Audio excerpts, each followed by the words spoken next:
I'm 73 years old now, and as I sit here, thinking back over the decades, I realize something painfully obvious. I wasted so much of my life. I didn't always see it. In fact, for a long time, I thought I was living my life perfectly, chasing the right things, making the right decisions. But I wasn't, and now, with 73 years behind me, I can look back clearly. And I want to share with you what I've learned, because I don't want you to make the same mistakes I did. When I was young, I had dreams, big dreams. I wanted to succeed, to be seen, to prove myself. I wanted the car, the apartment, the recognition, the promotion. I wanted everything that society told me would make me happy. And I worked hard for it. I really did. Long hours, skipped vacations, skipped family dinners, skipped birthdays. I told myself it was temporary. I'm building my future, I said. I'll make up for it later. I remember my parents warning me. They said, life isn't just about money and recognition. My friend said, slow down. Spend time with people. Don't let it all slip away. And I ignored them.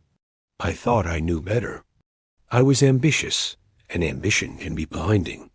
I didn't see that the moments I was skipping, the conversations I didn't have, the hugs I didn't give, the laughter I missed, were the very things that would give life meaning. In my 20s and 30s, I was proud of my achievements. I got promotions, my salary increased, and people admired my work ethic.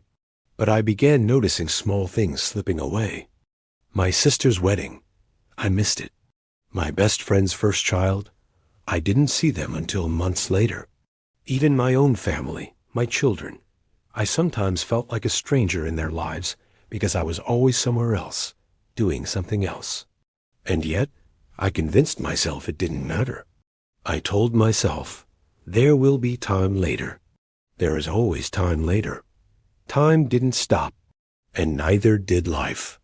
By the time I was in my 40s, the consequences became unavoidable. My marriage was strained. I loved my wife deeply, but love needs attention, and I had given most of my attention elsewhere. My children were growing up fast, and I felt like I was missing the best years of their lives.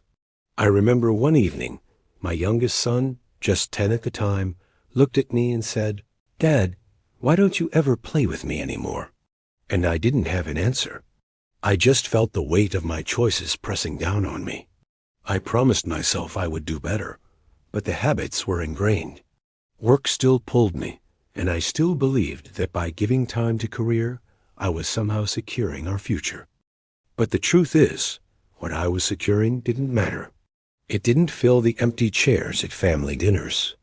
It didn't replace the missed school plays, the soccer games, the birthdays. It didn't fix the friendships that quietly faded because I wasn't present. In my 50s, health started to become an issue. I had ignored my body for too long. I thought I was invincible. I thought I had time. I ate poorly, didn't exercise, and stressed myself to the limit. Now, at 73, I feel the consequences daily. Aching joints, tired mornings, slower reflexes. And it's a constant reminder that time is relentless, and it waits for no one. There was a particular moment, maybe when I was around 60, that changed everything for me. I was sitting alone in a park, watching children play with their parents. A little boy tripped, and his father caught him mid-fall. The father smiled, hugged him, and whispered something that made the boy laugh. I watched, and for the first time, I felt a deep ache, a hollow realization of everything I had missed. My children had grown, and I hadn't been there enough. I realized that no matter what I achieved professionally, no accolades, no promotions, no recognition could replace the moments I had ignored. Those were gone forever. It was quiet, unassuming, yet it hit me like a punch I couldn't avoid. I didn't cry loudly. I didn't shout. I just sat there, and a profound sadness washed over me. Not just sadness, but clarity. I understood something in that moment that I hadn't understood before. The things that truly matter in life aren't the things we chase blindly. They're the moments we spend with the people we love, the care we show for our health, the attention we give to life itself. I started thinking about my friendships. Some were long gone because I hadn't nurtured them. Some had drifted away silently, leaving me alone in moments when I could have had support, companionship, and laughter. I thought about my wife and how I had often been physically present but emotionally absent. And I thought about my children, adults now, and all the tiny pieces of life I had missed with them. Every missed soccer game, every missed recital, every missed bedtime story. I couldn't get any of that back. That's when I realized the core lesson of my life. One truth that overshadows every achievement, every ambition, every possession I've ever had. Presence matters more than everything else. Presence, attention, care, love. It's the small, daily acts that build the life worth living. It's not the promotions or the money or the awards. Those things fade. The love you give, the moments you cherish, the people you don't ignore, that is what remains. That is what fills life. I want you to hear me clearly. If you're in your 20s, 30s, or 40s, do not make the same mistake I did. Don't wait until later to show love. Don't wait until later to spend time with family. Don't wait until later to take care of yourself. The later I kept promising myself never came.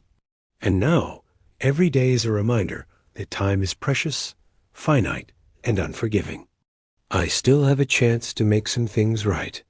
I call my children now. I spend as much time as possible with my grandchildren. I talk to friends I had lost touch with. I try to care for my body, to move, to eat better, to stay sharp. But I know that I cannot recover the decades I wasted. I can only focus on the time I have left and make it count. And that's the point I want to leave with you. Life is happening right now. Not tomorrow, not next week, not when you finish your degree or get that promotion or feel ready. Right now. Every moment you delay, you risk losing it forever. And the sad truth is, you won't know what you've lost until it's gone. I think often about my younger self, the one full of confidence, ambition, and energy. I would go back and tell him, slow down. Notice people. Cherish the moments. Don't let work, pride, or fear steal your days. Call your mother. Sit with your father. Hug your children. Tell your friends you care. Laugh. Cry. Be present. That's what matters. Everything else is secondary. I also learned that mistakes are inevitable, and regrets are part of life. But some regrets are avoidable if you pay attention early. Missing a conversation, a hug, a birthday, those don't cost money, but they cost time. And once time is gone, you can't buy it back. Money, status, possessions, they are replaceable. Time with the people who matter, that is not. Now, at 73, I try to live every day intentionally. I notice the sunrise. I take walks. I ask my children about their day, even if they are grown. I laugh at small things. I apologize for past mistakes. I cherish friendships that survived the years. I am slower, yes, but I notice more. I feel more. And I try to pass on this message in hopes it reaches someone young enough to make a difference before it's too late. So if you're watching this, listen closely. Don't waste your life chasing things that don't matter. Don't ignore the people who love you. Don't wait for the right time to live fully. Time is always moving, and it won't wait for you. Make today count. Make the next hour count. Make the next conversation count. Because the moments you waste now are the moments you will miss when you're my age, looking back with both gratitude and sorrow. And remember this, life is not about perfection. It's about presence. It's about noticing what is real, loving what is here, and cherishing who is around you. Success is fleeting. Recognition fades. But love, care, attention, and presence endure. That is the treasure I wish I had valued from the start. I tell you all of this not to lecture, not to frighten, but to share what I have painfully learned over 73 years. And I hope you take it seriously, because the truth is, if you don't, the years will slip by, and one day you'll find yourself sitting where I am, wishing you had done things differently. Take this seriously. Pause. Look around you. Hug someone. Call your parents. Spend time with your children. Reconnect with an old friend. Take care of your body. Laugh, love, notice, and be present. Life isn't waiting for you, and once it passes, it won't return. I'm 73, and this is the lesson my life has taught me. Not to waste it like I did.